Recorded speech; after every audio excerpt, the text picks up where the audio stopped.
तो मैं Sunil Kumar RP coaching में आपका स्वागत करता हूं। इस दैनिक करंट अफेयर क्लास में हम द हिंदू और पीआईबी के महत्वपूर्ण समाचारों का परीक्षा उपयोगी विश्लेषण करेंगे। यदि आप किसी भी प्रतियोगी परीक्षा की तैयारी कर रहे हैं तो यह क्लास आपके लिए बेहद महत्वपूर्ण है। तो आइए शुरू करते हैं आज के करंट अफेयर। आज की पहली खबर है RSETI 28 जुलाई 2026 को केंद्र सरकार ने बताया कि ग्रामीण रोजगार प्रशिक्षण संस्थान यानी कि RSETI ग्रामीण बेरोजगार युवाओं के लिए कौशल विकास यानी कि SDP, उद्यमिता विकास EDP और उद्यमिता जागरूकता EAP कार्यक्रम संचालित कर रहे हैं। RSETI दीनदयाल अंत्योदय योजना यानी राष्ट्रीय ग्रामीण आजीविका मिशन के अंतर्गत संचालित एक मांग आधारित योजना है जिसका उद्देश्य ग्रामीण युवाओं को स्वरोजगार और रोजगार के लिए प्रशिक्षित करना है। मतलब उनको ट्रेनिंग देना है। किसको? ग्रामीण युवाओं को। ग्रामीण विकास मंत्रालय MIS पोर्टल के माध्यम से RSETI की निगरानी नियमित निगरानी करता है तथा SRLM और DRDA SHG और अन्य हितधारकों के सहयोग से लाभार्थियों की लामबंदी प्रशिक्षण प्रोरांत हेड होल्डिंग और बैंक ऋण सुविधा सुनिश्चित करता है। पिछले 5 वर्षों यानी कि 24 जुलाई 2026 तक में RSETI के लिए राज्यों को वित्तीय सहायता जारी की गई है। 2026-27 में अब तक कितना 31,535.52 लाख जारी किया गया तथा आगे भी निधि जारी करने की प्रक्रिया जारी है। RSETI के तहत महिलाओं और SC यानी अनुसूचित जात और ST अनुसूचित जनजात और अन्य पिछड़ा वर्ग यानी कि OBC एवं अन्य कमजोर वर्गों के लिए विशेष कौशल एवं उद्यमिता कार्यक्रम संचालित किए जा रहे हैं। आज की दूसरी खबर है विकसित ग्राम पंचायत योजना। विकसित ग्राम पंचायत योजना यानी कि यहाँ पर BGPP विकसित ग्राम पंचायत प्लान 28 जुलाई 2026 को 28 जुलाई 2026 को ग्रामीण विकास मंत्रालय ने बताया कि विकसित भारत रोजगार और आजीविका के लिए गारंटी मिशन के तहत प्रत्येक ग्राम पंचायत को विकसित ग्राम पंचायत योजना यानी कि VGPP तैयार करना अनिवार्य है। ग्राम सभा स्थानीय आवश्यकताओं के अनुसार विकास कार्यों की पहचान और उसकी प्राथमिकता तय करती है, जिसके आधार पर ग्राम पंचायत यानी कि VGPP तैयार करती है।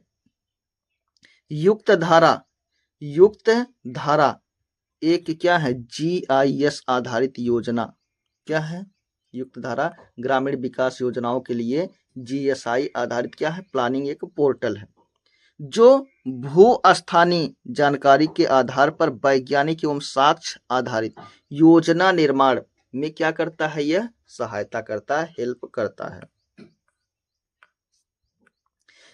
ग्रामीण विकास मंत्रालय राष्ट्रीय से ग्राम पंचायत स्तर तक कैस्केडिंग प्रशिक्षण यानी डिजिटल मॉड्यूल SOP लर्निंग संसाधन तथा तकनीकी सहायता के माध्यम से VGPP के प्रभावी क्रियान्वयन को बढ़ावा दे रहा है। योजना के अंतर्गत कार्यरत MATA को संबंधित राज्य या केंद्र शासित प्रदेश द्वारा अनुसूचित अर्ध कुशल श्रमिकों को वेतन दर के अनुसार भुगतान किया जाता है। इसके तहत आज की अगली खबर है पर्वतीय क्षेत्रों में कृषि सहकारी समितियों को बढ़ावा। कहां पर? पर्वतीय क्षेत्र में कृषि सहकारी समितियों को यहाँ बढ़ावा देने की बात हो रही है। 28 जुलाई 2026 को सहकारिता मंत्रालय ने बताया कि राष्ट्रीय सहकारिता विभाग निगम, राष्ट्रीय सहकारिता विकास निगम NCDS national cooperative development corporation के माध्यम से उत्तराखंड सहित पर्वतीय राज्य में कृषि, बागवानी एवं संबद्ध उत्पादों के विपणन को वित्तीय सहायता प्रदान की जा रही है।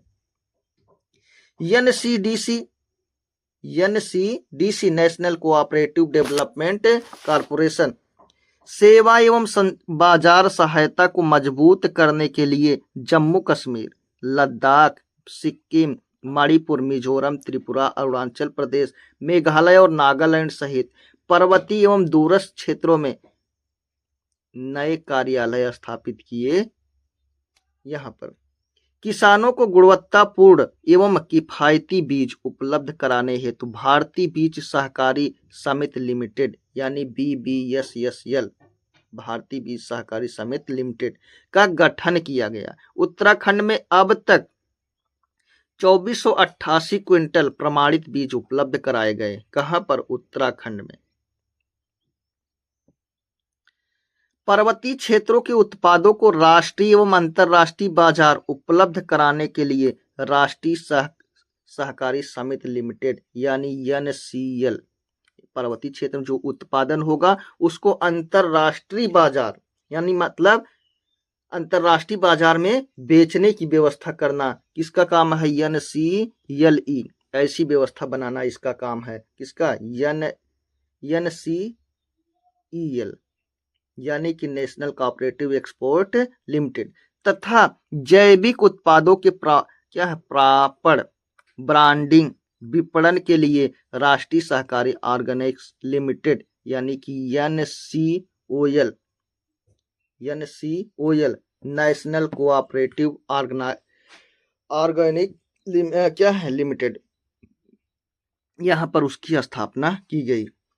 पिछले 5 वर्षों यानी 2021-22 से 2025-26 में पर्वतीय राज्यों को NCDC द्वारा कुल 422.95 करोड़ का वित्तीय इतने पैसे की यहाँ पर क्या किया गया है? सहायता, जिसमें उत्तराखंड को सर्वाधिक, सबसे ज्यादा किसको? उत्तराखंड को यहाँ पर दिया गया है 287.95 करोड़।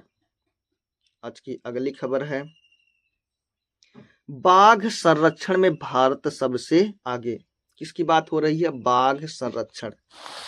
28 जुलाई 2026 को अंतर्राष्ट्रीय बाघ दिवस के रूप में जारी PIB बैकग्राउंड में बताया गया कि भारत विश्व के लगभग 70% जंगली बाघों का घर है।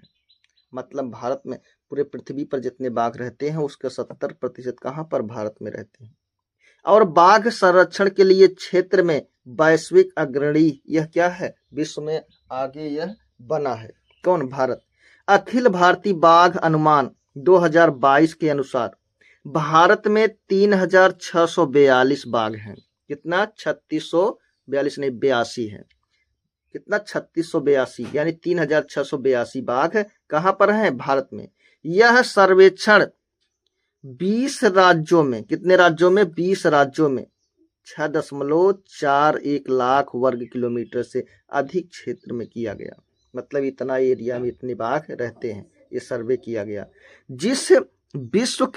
जिसे विश्व के सबसे बड़े वन्य जीव सर्वेक्षण में माना जा रहा।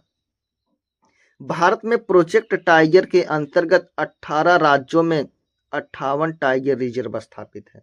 कितने राज्यों में? 18 राज्यों में 58 टाइगर रिजर्व स्थापित किए गए हैं, जो लगभग कितना? 84,500 वर्ग किलोमीटर क्षेत्र में फैले हैं और देश के लगभग 2.56% भौगोलिक क्षेत्र को यह कवर करते हैं। भारत का क्षेत्रफल कितना है? 32,87,263 वर्ग किलोमीटर है। तो इसका इतना वर्ग किलोमीटर क्या है? यहाँ पर बाघ संरक्षण के लिए बनाया गया है। बाघ संरक्षण को मजबूत बनाने के लिए राष्ट्रीय बाघ संरक्षण प्राधिकरण NTCA NTCA national tiger conservation authority. यम, और उसके बाद फिर क्या है, यम स्ट्रिप्स यानी बाघों की निगरानी और संरक्षण के लिए एक मोबाइल ऐप यहाँ पर, कैमरा ट्रैप और CATRAT कैट रैट तथा कृत्रिम बुद्धिमत्ता यानी AI आधारित निगरानी प्रणाली का उपयोग किया जा रहा है। अंतर्राष्ट्रीय बाघ दिवस 29 जुलाई को मनाया जाता है, ये याद रखना है। अंतर्राष्ट्रीय बाघ दिवस कब मनाया जाता है? 29 जुलाई। प्रोजेक्ट टाइगर की शुरुआत 1973 में हुई थी तथा international big cat alliance IBCA की स्थापना को मार्च 2024 को केंद्रीय मंत्रिमंडल की मंजूरी मिली। इसका सचिवालय भारत में स्थित है।